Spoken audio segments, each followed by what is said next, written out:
তো বিগত সরকারের আমলে একমাত্র এই প্রথম আলো, ডেইলি স্টার ছাড়া সঙ্গে আরো দুই একটা গণমাধ্যম, আমরা মানব জমিনের নাম বলতে পারি, এই জায়গায় এই তিনটি গণমাধ্যম ছাড়া আর কোন গণমাধ্যম ভারতের বা আপনার বিগত পালিয়ে যাওয়া ফেসিস্ট হাসিনা সরকারের দালালি করে নাই? আপনি আমাকে বলেন।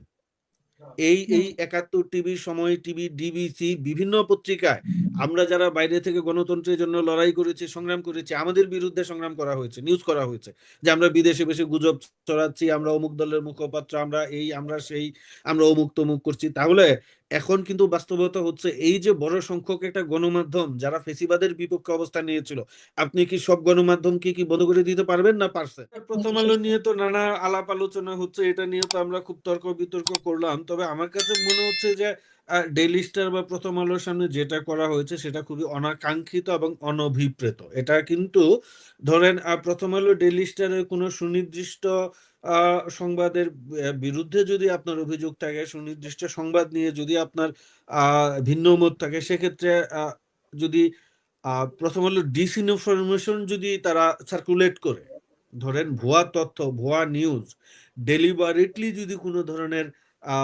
নিউজ তারা প্রচার করে, তাহলে তাদের বিরুদ্ধে তো আপনি এখন প্রেস কাউন্সিলে আছে, মামলা করতে পারেন, আদালতে মামলা করতে পারেন যে প্রথম আলো এইভাবে আমার বিরুদ্ধে মিথ্যা সংবাদ করেছে, ভুল সংবাদ করেছে।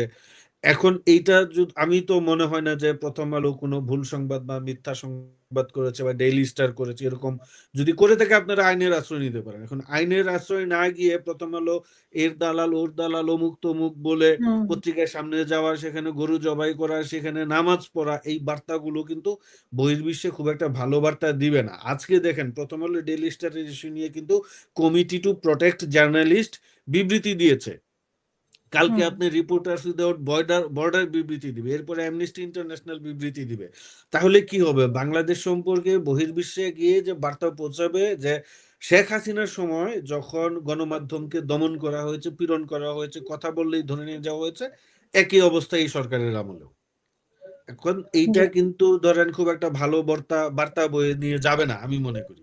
তো সেই জায়গায় আমি মনে করি যে প্রথম আলো, ডেইলি স্টার যদি ভুল সাংবাদিকতা করে থাকে, তাহলে তাদেরকে ভুল সাংবাদিকতার জন্য দায়ী করা যায়, কিন্তু কোনো ভুল তো আপনি খুঁজে পাচ্ছেন না। এখন একটা না, ব্যক্তির এখন দালাল ট্যাগ দিয়েই যদি আমরা এই দালাল ট্যাগ যদি দিতে চাই, তাহলে সেই দালাল ট্যাগ তো অনেককেই দিতে হবে, অনেক না, মিডিয়াকেই এখন দিতে হবে, অনেক। আমি তো মনে করি যে উল্টা। প্রথম বিগত সরকারের আমলে একমাত্র এই প্রথম আলো, ডেইলি স্টার ছাড়া সঙ্গে আরো দুই একটা গণমাধ্যম, আমরা মানব জমিনের নাম বলতে পারি, এই জায়গায় এই তিনটি গণমাধ্যম ছাড়া আর কোন গণমাধ্যম ভারতের বা আপনার বিগত পালিয়ে যাওয়া ফেসিস্ট হাসিনা সরকারের দালালি করে নাই? আপনি আমাকে বলেন। এই এই ৭১ টিভি, সময় টিভি, ডিবিসি, বিভিন্ন পত্রিকায় আমরা যারা বাইরে থেকে গণতন্ত্রের জন্য লড়াই করেছি, সংগ্রাম করেছি, আমাদের বিরুদ্ধে সংগ্রাম করা হয়েছে, নিউজ করা হয়েছে যে আমরা বিদেশে বসে গুজব ছড়াচ্ছি, আমরা অমুক দলের মুখপাত্র, আমরা এই, আমরা সেই, আমরা অমুক তমুক করছি। তাহলে এখন কিন্তু বাস্তবতা হচ্ছে এই যে বড় সংখ্যক একটা গণমাধ্যম যারা ফেসিবাদের বিপক্ষে অবস্থান নিয়েছিল, আপনি কি সব গণমাধ্যমকে কি বন্ধ করে দিতে পারবেন? না পারছেন? আপনাকে তাদের পরিশুদ্ধ হওয়ার, তাদেরকে আত্মশুদ্ধি হওয়ার সুযোগ দেওয়া যাবে।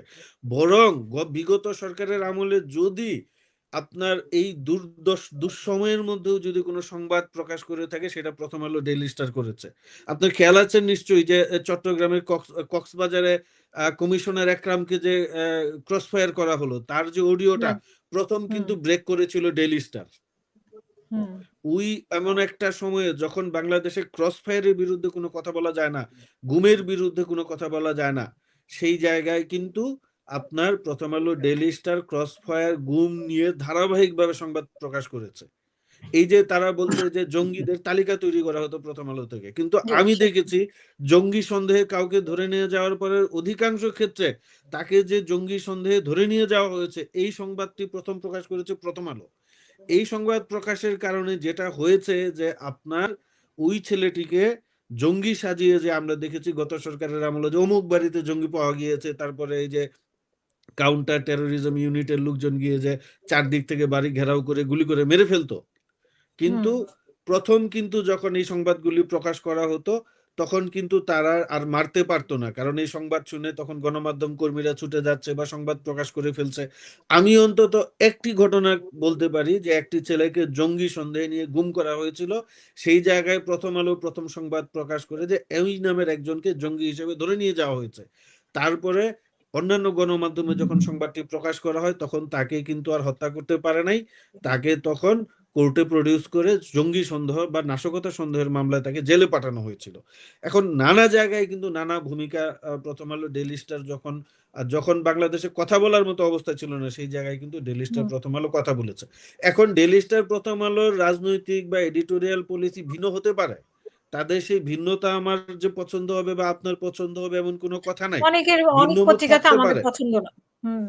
হ্যাঁ হ্যাঁ হ্যাঁ, কিন্তু এই বলে তাদেরকে আপনি গিয়া দালাল আখ্যা দিয়ে সেই পত্রিকার সামনে গিয়ে একটা হুলস্থুল করবেন, আমার কাছে এটা গ্রহণযোগ্য মনে হয় না। ডেইলি স্টার প্রথম আলোর সঙ্গে ধন্যবাদ। মতবিরোধ বা ভিন্নতা থাকলে বুদ্ধিবৃত্তিক জায়গা থেকে সেটা করা যেতে পারে বলে আমি মনে করি।